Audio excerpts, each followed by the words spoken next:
Hi, everyone, and welcome to today's webinar, 6 Marketing Metrics Healthcare Executives Should Be Tracking. This is Mackenzie Bean, Managing Editor of Becker's Hospital Review, and on behalf of Becker's, thank you all so much for joining us today. Before we begin, I just want to walk through a few quick housekeeping instructions. We'll begin today's webinar with a presentation, and we'll have time at the end of the hour for a question and answer session. You can submit any questions you have throughout the webinar by typing them into the Q&A box you see on your screen. We'll also have a quick poll question during today's session. You can submit the answer that best applies to you directly on your screen in the slides box. And thank you in advance for your participation. Today's session is being recorded and will be available after the event. You can use the same link that you used to log into today's webinar to access that recording. If at any time you don't see your slides moving or you have trouble with the audio, please try refreshing your browser. You can also submit any technical questions into the Q&A box, as we are also here to help. With that, I'm so pleased to welcome today's speakers.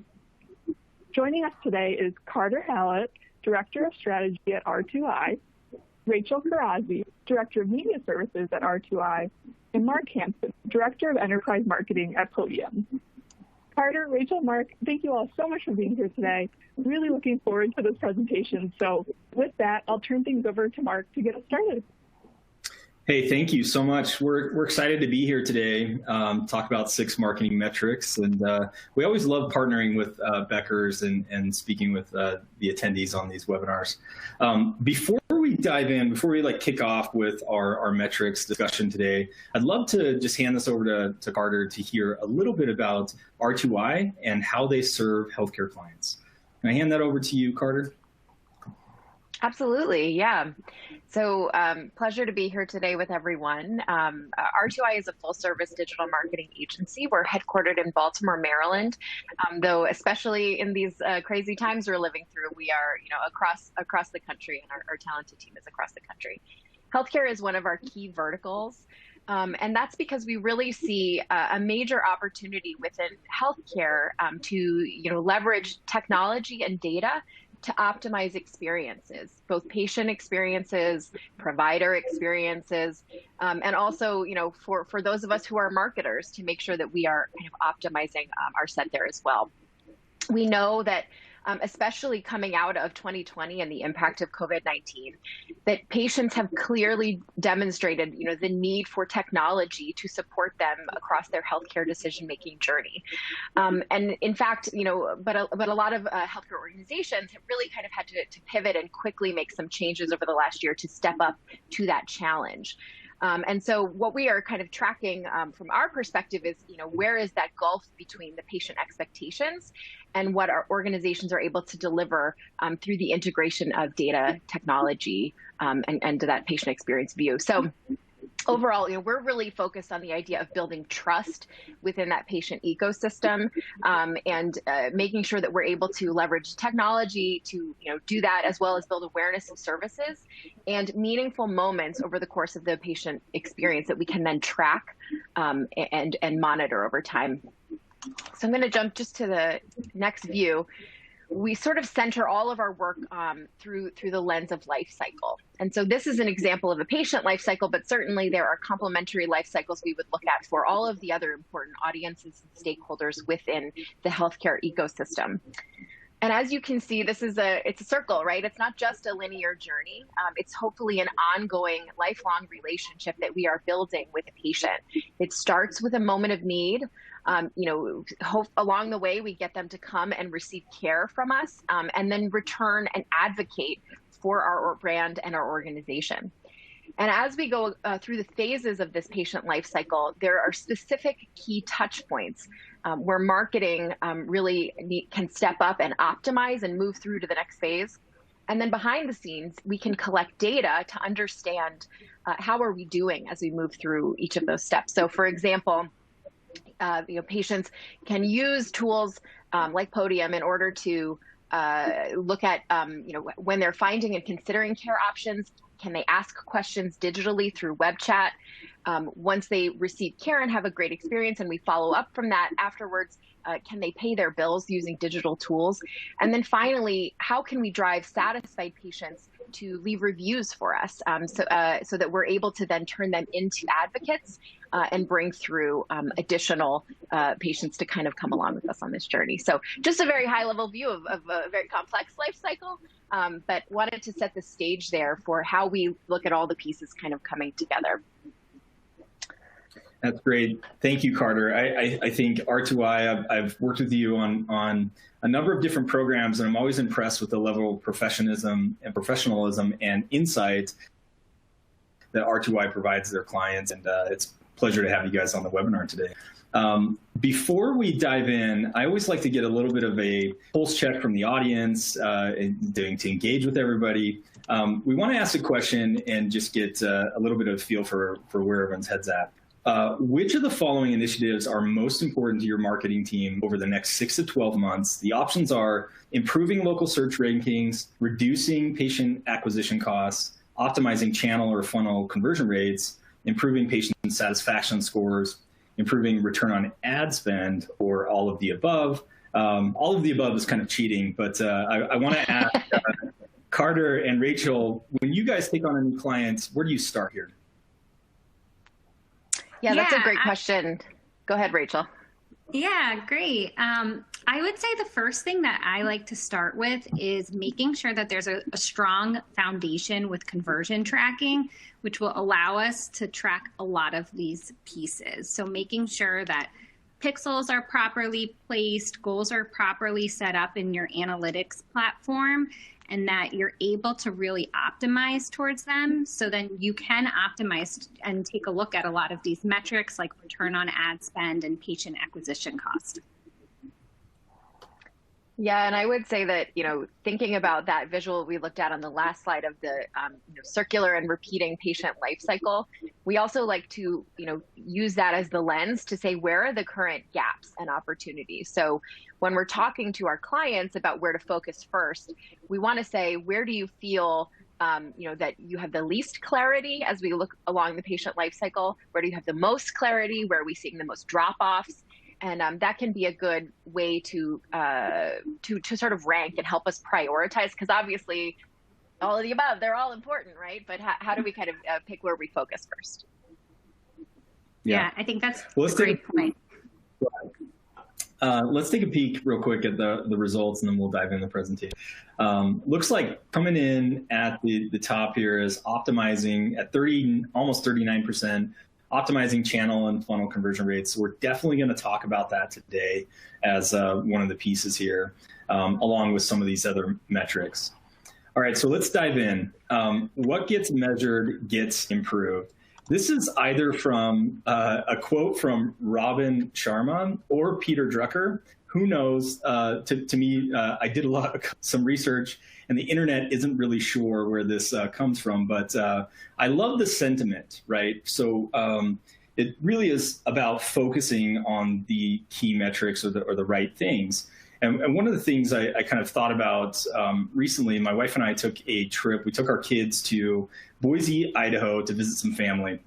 And Boise is like a very outdoorsy, beautiful place, but we went there and we brought our bikes and we went to a place downtown. And so there's the Boise River, and alongside the Boise River is Greenbelt. It's about 30 miles of beautiful parks, shops, and condos, and nice bike paths and so forth. And I'm sure we have some maybe Idaho residents here on the call today that we're representing. But it made me think about it, and I actually asked a couple of locals, like, how did you guys develop such a beautiful bike path and engaging place to be in the middle of the city along this river?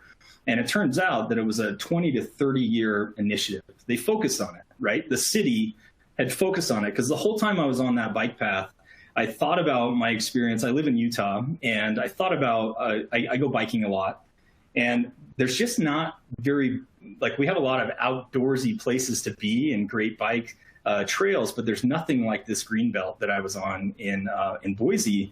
And really, it was all about the city made a clear initiative. They focused on it and they improved it over 20 years, right? Like, it was a massive project, and they're still improving it. And that's the way I like to think about marketing, is like, when patient experience, we need to pick the key elements of the journey and focus on improving them, right? And in order to do that, you put your analytics in place, just like Rachel talked about. But one of the challenges that I think marketers experience is they're inundated with too much data. They're inundated with too many fluffy metrics or trendy metrics and too many tools, because we really care about patient care, patient engagement, the channel effectiveness, but sometimes we can get distracted by fluffy metrics. So today we want to really focus on the right metrics.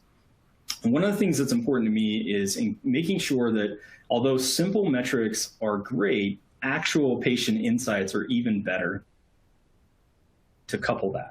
Right. So in a recent Forbes article on customer experience, only half of marketers surveyed are adjusting their strategies based on or feedback. And really, that's the very thing that 96% of consumers agree will determine the loyalty of their brand for repeat service. So you really want to focus on coupling your standard marketing KPIs, conversion metrics with actual patient feedback. So let's dive into some of those metrics we feel are important to optimize. So one of those key metrics is around Google reviews and your average rate. Google is the #1 search engine patients really take to when they're looking for a new healthcare provider, right? 94% of patients use online reviews to specifically evaluate a provider. 84% of consumers trust reviews just as much as a personal friend or recommendation. And 81% of consumers are not happy with their current healthcare experience. So it's important to think about reviews and really important to think about both the quantity and the quality of your reviews. Your number of reviews for healthcare or a health system has on Google, including each individual hospital and clinic, is sort of a testament to how many patients have experienced a positive interaction with your providers and your staff. The recency of reviews can impact how relevant potential patients view each, and even beyond patient perception, the number of reviews in your health system has on Google directly influences your ranking on Google search results. So when you think about if you want to boost your ranking, you need more reviews, right? It's just hands down that simple. On average, businesses that show up in the top 3 local search positions, they average around 47 Google reviews. And it really, if you're a large enterprise, you should have a lot more. Okay, so how do you find your total number of reviews? Might seem simple. You'd be surprised how many times we get this question, but it's actually easy to find. You go to your Google My Business listing, and directly under your website links and your phone number, you're going to find your total number of reviews listed, as well as your average review rating. And how do you improve the quality and quantity of your reviews? Well, you ask, right? You have to ask your patients after a visit, but optimizing how and when you ask is the important part. So you want to really pull together a strategy around how to ask for your patient reviews after every visit. You want to automate those review requests to reduce staff resources, and it's especially important to send review invites via text message through a direct link to Google Reviews or some of the other sites that you might care about, like WebMD. Why text messaging though? Well, text messaging has a 98% average open rate, right? And it's not even close to email rates or click-through rates. I get a ton of email. First thing I do every morning is delete. But I'm more inclined to respond to a quick message. And it's important to think about maybe 30 minutes after a visit, you have that automated to send out. So you want to pull together a strategy. Steward Healthcare really is a great example about this. With 38 hospitals and 1,000 physicians, they leaned in on, they recognized that they needed to improve their Google reviews with a 2.6 average star rating. So they partnered with Podium, and they were able to increase their average star rating to 4.0 in a very short time, and they were able to improve their monthly review quantity by 84x, which is crazy. That increased their organic search results by 31%. So again, really important to think about where you stand with your Google reviews and maybe other sites, where you stand with those reviews, and then put together a strategy on how you improve them. Okay, so the next metric, I'll hand this off to Rachel. We'll talk about patient acquisition costs. Great, thank you. So jumping into patient acquisition cost, it is definitely a very important metric to keep in mind. Your patient acquisition cost is the total average cost spent to acquire a new patient.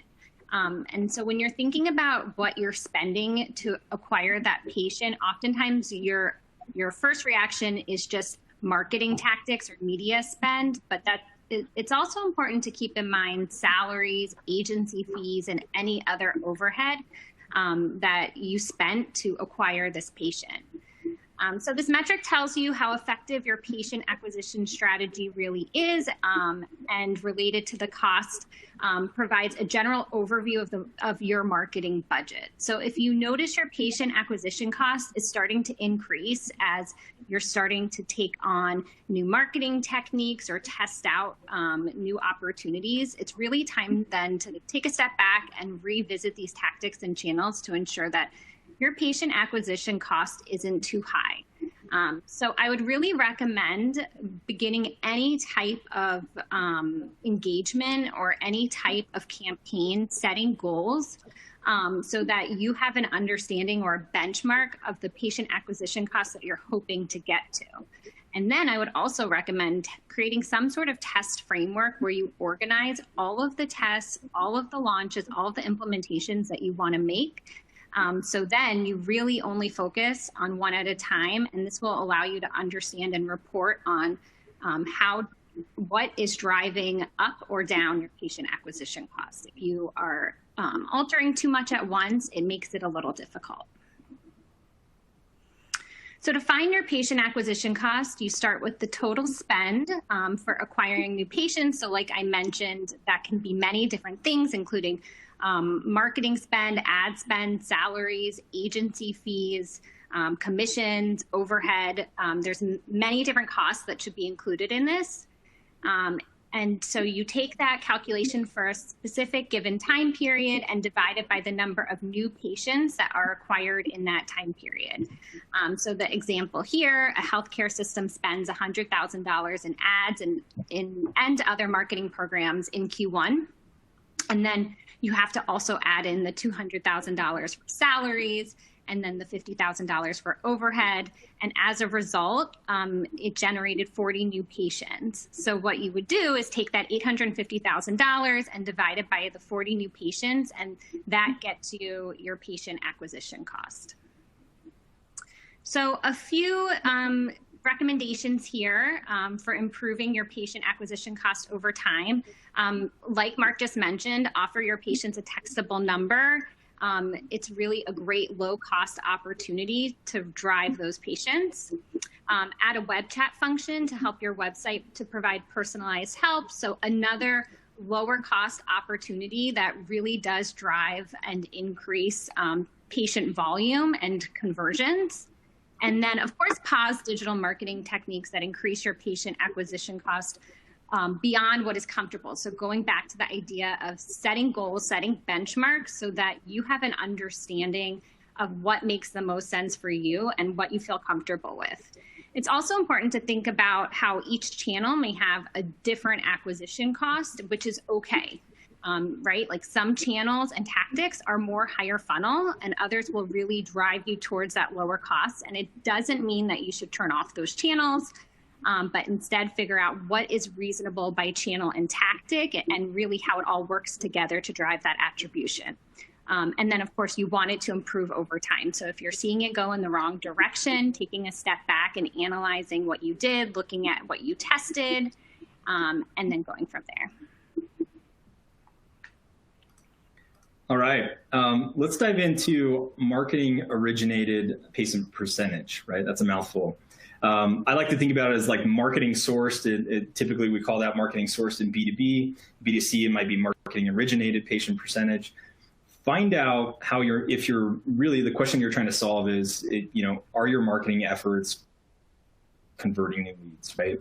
So the percentage of new patients who originated directly from direct marketing efforts, such as direct mail, pay-per-click, other forms of digital marketing, make up really your total marketing originated or sourced patient percentage. This percentage is really a great indicator that your marketing efforts are helping patients through the conversion funnel, from awareness to consideration to conversion. And if this percentage is low, you really want to evaluate the sources your new patients are coming from and adjust your tactics accordingly, right? So 42% of marketers say that converting leads into customers or patients is their biggest challenge, but 25% don't know their lead conversion rate. Right?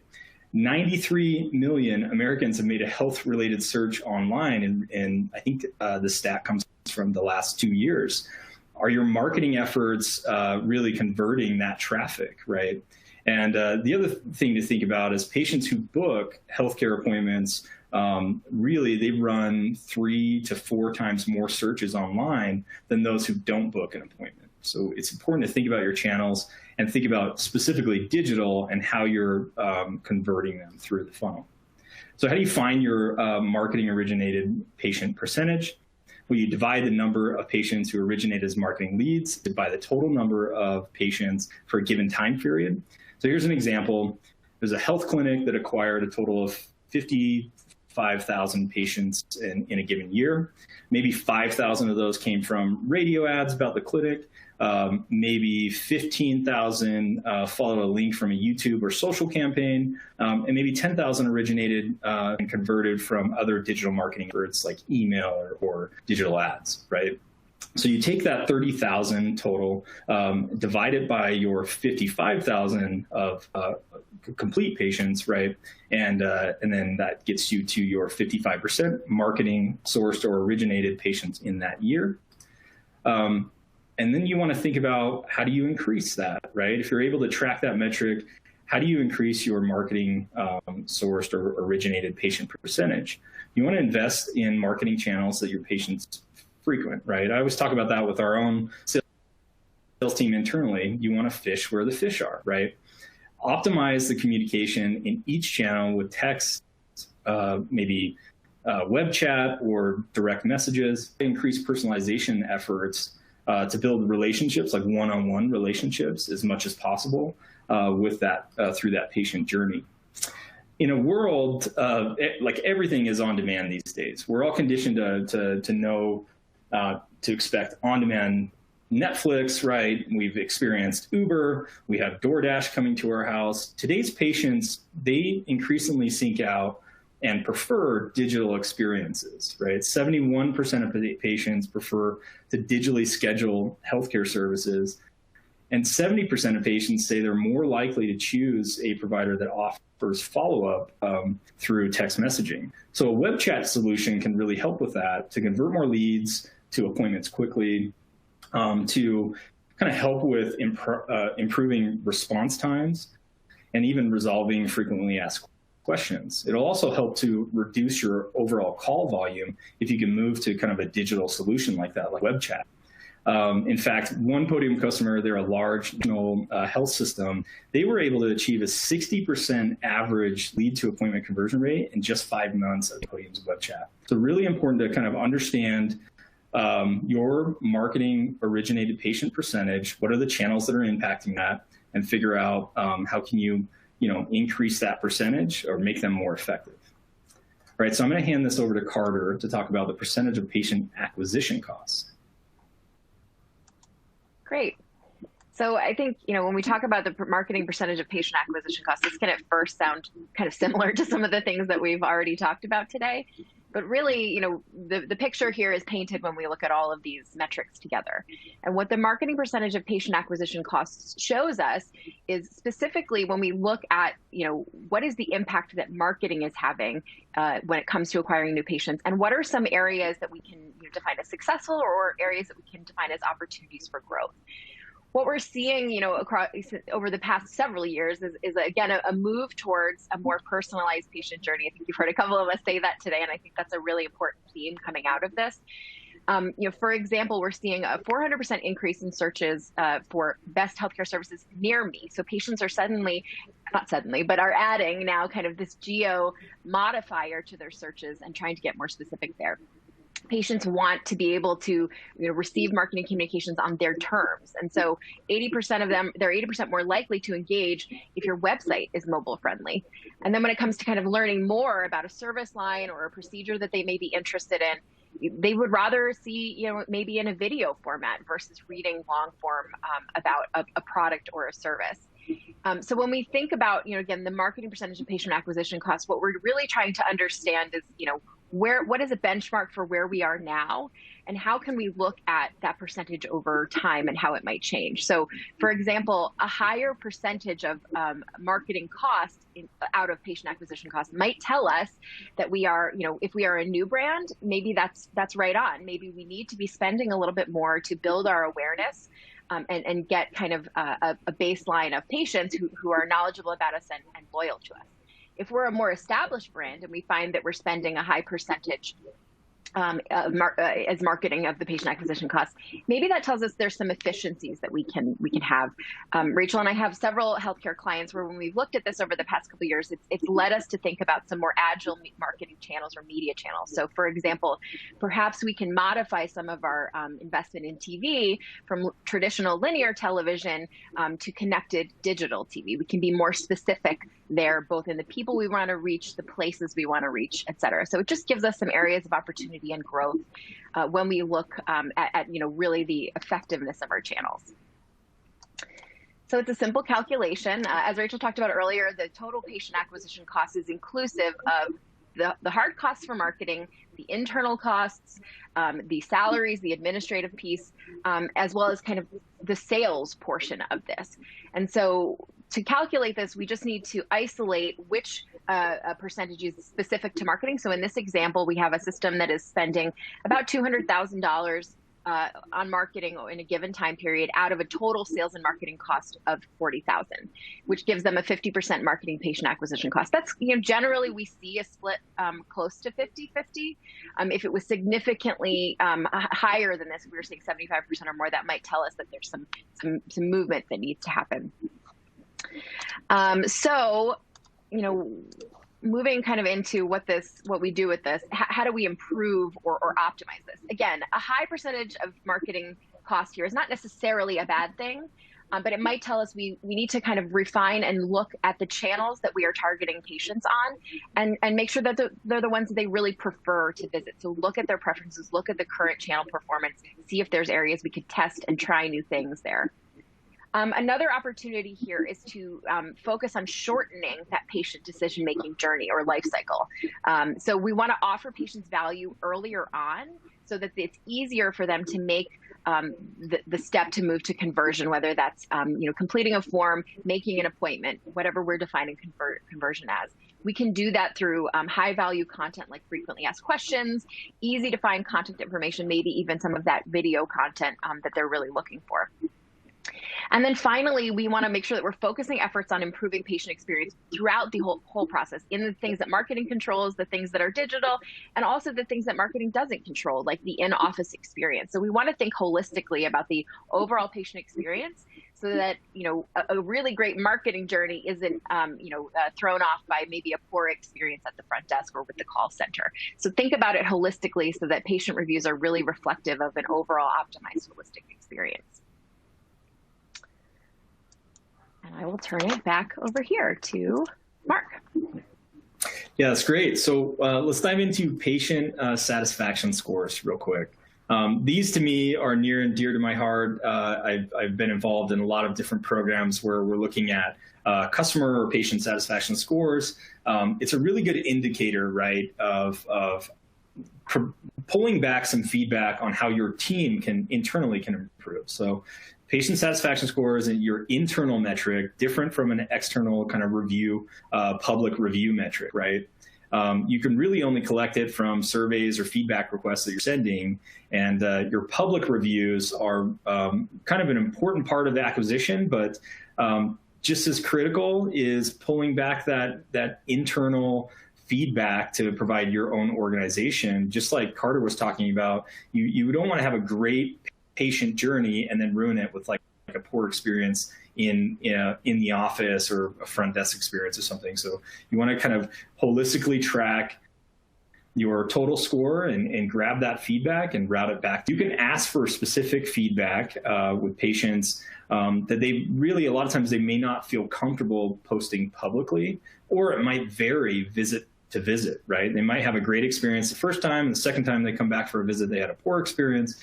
This is really a good indicator to track and watch. Tracking patient satisfaction through surveys or feedback requests, it really, this is the other piece of it, sends that message that your brand, your healthcare system really cares about the feedback, and they want to provide the best care possible, and they're actively looking for input. So how do you find your patient satisfaction score? Well, it's pretty simple, right? You're going to send surveys or feedback requests. You're going to collect your average patient satisfaction score from those results. And if you haven't really implemented a program to collect feedback, now's the time. But if your review system only captures like positive and negative, you're going to need to find your score by multiplying, right? So capture your positive reviews, divide by your total reviews, and multiply by 100. Here's a good example here. 100 total reviews, 70 positive, 30 negative, gets us to a 70 score. How do you increase your patient satisfaction score? Well, you want to send your post-appointment, for example, a text message. I get a ton of email. We've talked about this before. I see a lot of survey requests. I know Verizon sends me every time I go into a Verizon store, right? They send me a email, and I never respond to it, right? It immediately gets deleted. I feel like it generally is a scenario where they're like, it's 30 seconds, and in reality, it's not 30 seconds, right? It's like text message is very clear to the consumer or your patient that it's going to be a quick response, and you'll be able to get the feedback that you want. So you want to kind of think about text message as your opportunity to request that feedback. You want to follow up with patients that have had a negative experience or offer where healthcare system can really improve through that survey. And then you want to share feedback providers, we talked about this, with your staff to implement a positive change. A good example is another large healthcare system that is a Podium customer. They use Podium to capture patient sat scores, right? And they, out of 17K responses, I think they have mostly positive feedback with an impressive net promoter score of 89, which is crazy. Cool. I'm going to hand this over to Rachel for return on investment. Great. Thank you very much. So jumping into return on ad spend, also known as ROAS, when you hear about it, especially when Google is talking about it and there's optimization opportunities. So ROAS is the amount of revenue that you receive for each dollar spent on advertising. So it's important to call out here that not all conversions are created equal. It's important to understand that conversion values of different types of patients, different types of service lines has a different amount of revenue associated to it. So when we're thinking about just conversion tracking or optimizing towards patients in general, it's a good metric to keep in mind that you should be optimizing towards the strongest revenue driving patient, service line, whatever that might be, and not just overall conversion numbers. So another opportunity here to measure and benchmark over time. And oftentimes you might spend a lot up front, but you should see that ROAS going down over time. And again, this will differ by channel. Conversion driving channels will have a much different ROAS. And again, it doesn't mean that those top of funnel channels are not important, but it allows us to really look at the full attribution view. So this can be calculated by taking the net profit and divide it by the total investment. Oftentimes you see in media that marketers will optimize towards a cost per lead or a cost per lead quantity. And this is a very useful metric for measuring conversions and understanding the cost of any specific action. But in reality, optimizing towards return on ad spend is a stronger metric that will really help guide you to optimize towards the best channel and tactic that's driving you the most revenue. So there's two examples here with two different ad groups. The ad spend is $100 each, and they each have one conversion, but one has a higher revenue associated with it. So as a result, the ROAS, the return on ad spend, is higher. So it's really important to think about what different services are driving different types of revenue and how you can really take advantage of that. So some steps here to improve your return on ad spend. Track the revenue generated per patient by channel and tactic. So the ideal situation for this would be to bring your CRM system into your channels, or look at or set up proper UTM tracking so that you can really see by channel, by tactic within your CRM system what is driving the most revenue. If that's not possible, sometimes, that's more of a long-term goal, which is completely fine. If that's not possible, I would recommend in your ad accounts assigning an average revenue by the type of patient within your media campaigns. So like I mentioned, oftentimes different service lines have different revenues associated with it. So this isn't it won't get you to your exact return on ad spend, but it'll be a great way to optimize. What I would recommend doing is setting up individual conversion actions for each campaign, and ideally each of you buy different services, different solutions, different things like that. And then what you can do is assign different revenue dollars to each of those different conversions and set them up as a ROAS campaign. So then the platform would then optimize towards the return on ad spend, and there would be different values associated with different services. This is something on the agency side that we do a lot, because oftentimes we unfortunately don't have access into a CRM system, or we don't have it synced up with the media platforms.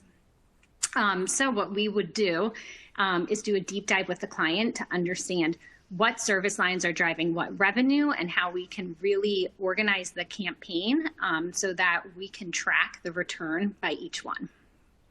And then the last step here, optimize towards the channel and tactic that really drives the highest return on ad spend and identify the best opportunity to scale. All right. Hey, real quick, Rachel, you suggested something around conversion tactics or actions, right? Yeah. What do you mean by actions? Like having different conversion actions? Yes, that's a great point. So setting up conversion actions would be a form fill, someone signing up for an actual appointment. Even you can track the chat boxes. That's also a great option. And then assigning different values to those.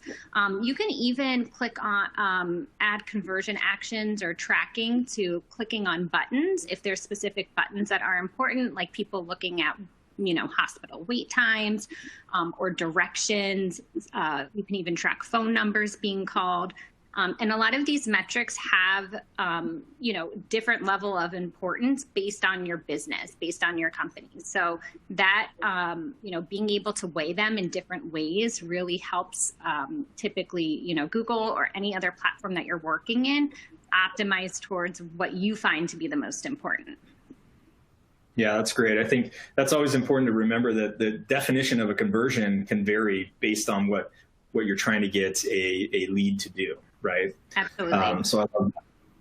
Cool. Hey, we are almost at time, and I just want to walk through just a quick summary. We talked about these 6 key metrics. We actually have an ebook at the end of this presentation with 9 metrics, but we just wanted to cover 6 today.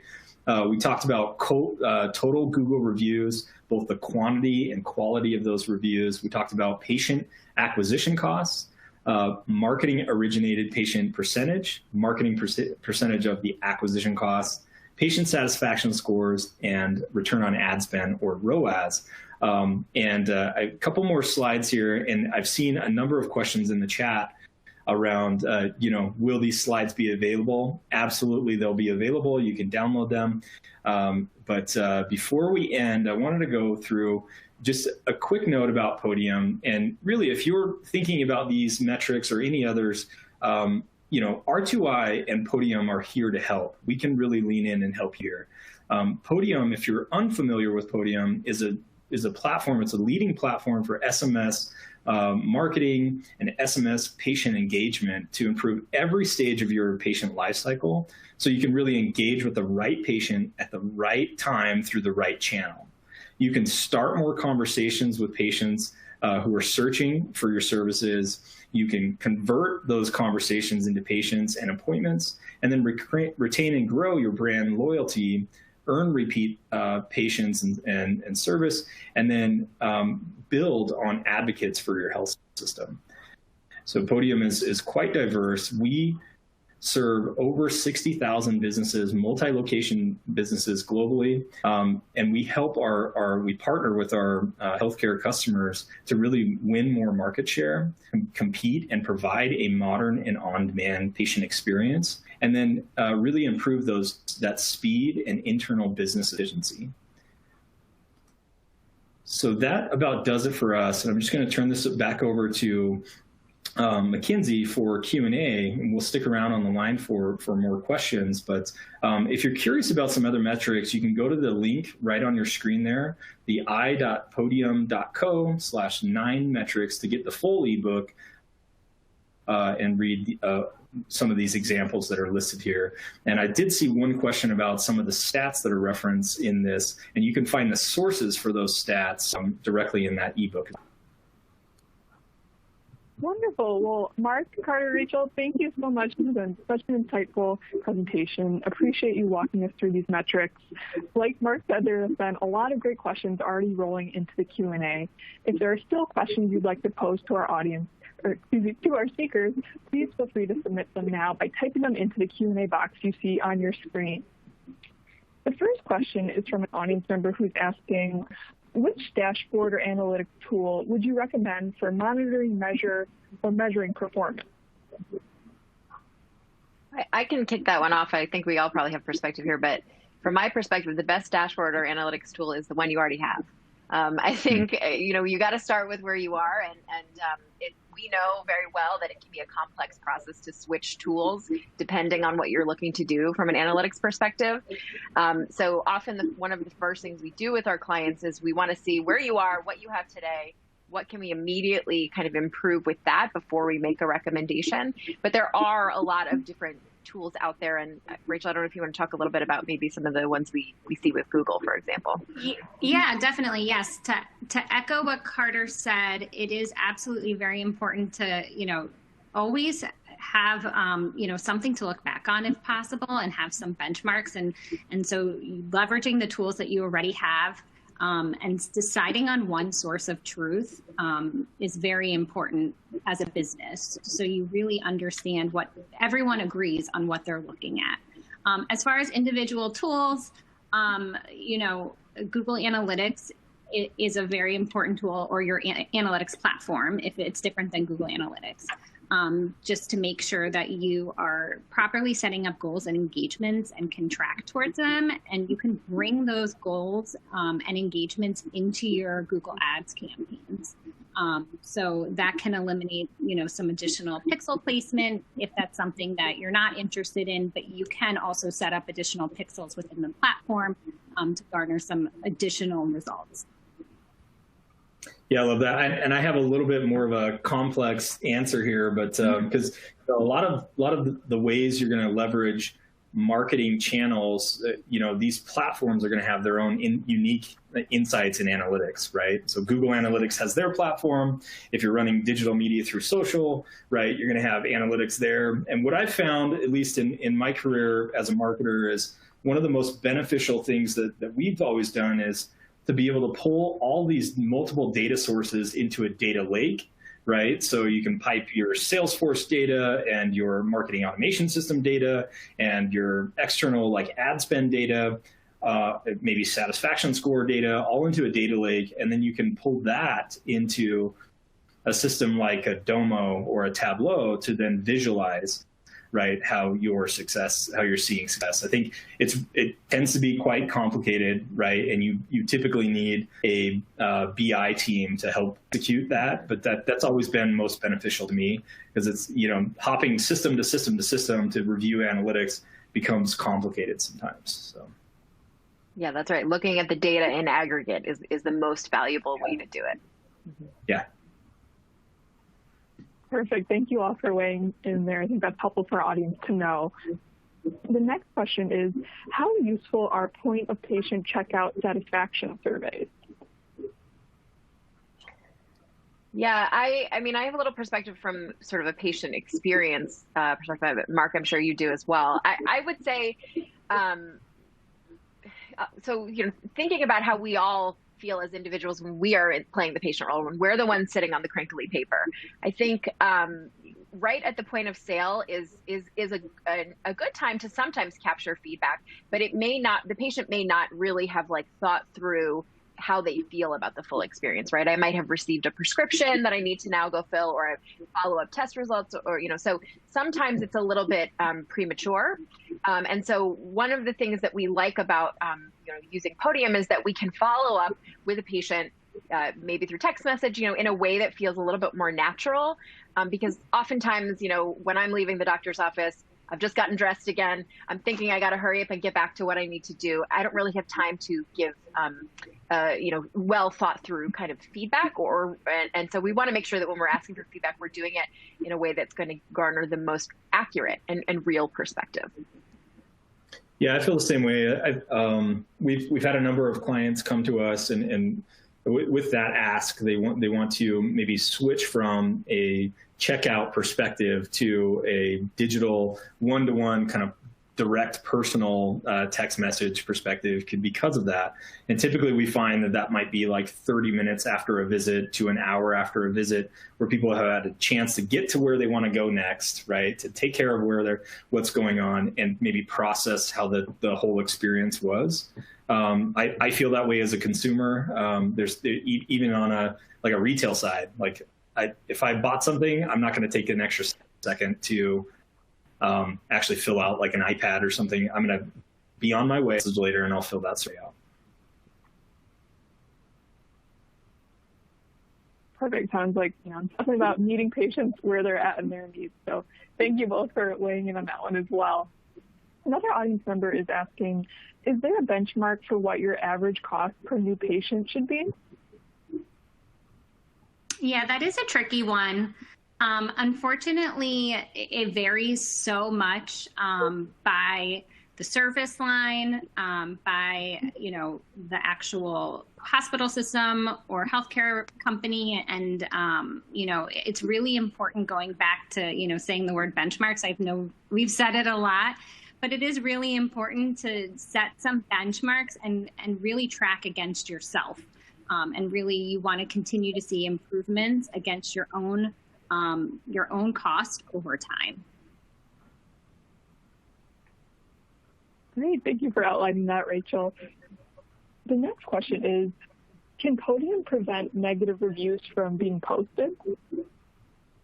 No. In fact, that's the benefit to reviews in general, is you have both sides, right? You have positive reviews and you have negative reviews. And in fact, Google kind of frowns on any sort of company that tries to prevent those negative reviews or remove them. It's important to have a way to be able to respond to negative reviews, to monitor, because people may have poor experiences, and that's really a good opportunity for you to monitor those reviews, respond to that review, and turn that opinion around, or because that's going to be read by other prospective patients, right? Other people are going to be looking at those reviews. They might read a poor one, and the way it should work is you want to be able to increase that your positive reviews outweigh the negative. But in the mind of a consumer, if you look at a 5-star rating, it's actually not that believable, right? A consumer might look at something and say, how many, they've only got 10 reviews and all 10 reviews are 5-star. That's not as believable as someone who has 10 reviews and 8 are positive and 2 are negative, right? It's an interesting thing about consumers today. They're gonna look at those things, and it's important that you're monitoring and responding to negative. You cannot proactively prevent that. I'll put it that way. Yeah, and I think something that we frequently work with our clients on, so I would recommend, work with your internal team or your marketing agency to define an escalation and response strategy for how you're going to deal with reviews and feedback, all of the different ways that it comes in. So frequently, social media, comments on social posts is one way, Yelp reviews, all of the different ways that people kind of come in. The goal here is be authentic and honest. We absolutely never want to bury or delete reviews, but we do want to take them as opportunities to answer and clarify, and also invite the patient or whoever has left the review to maybe contact us via email and further that conversation through a customer success team instead of doing it publicly in the reviews. That makes a lot of sense. Thank you both for elaborating on that. Another audience member is asking, what's the recommended time frame post-visit to request a review or a satisfaction score? Yeah, I think what we typically see or recommend is, it varies business by business, but it's kind of like 30 minutes to an hour post-visit. But ultimately, it should kind of be same day. You don't want to wait more than 24 hours, because then it's not, you kind of lose the recency effect.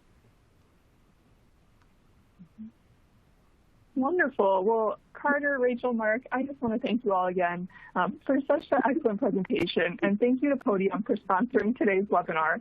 To learn more about the content presented today, please be sure to check out the resources section on your webinar console and fill out the post-webinar survey. Thank you all again so much for joining us, and we hope you have a wonderful afternoon.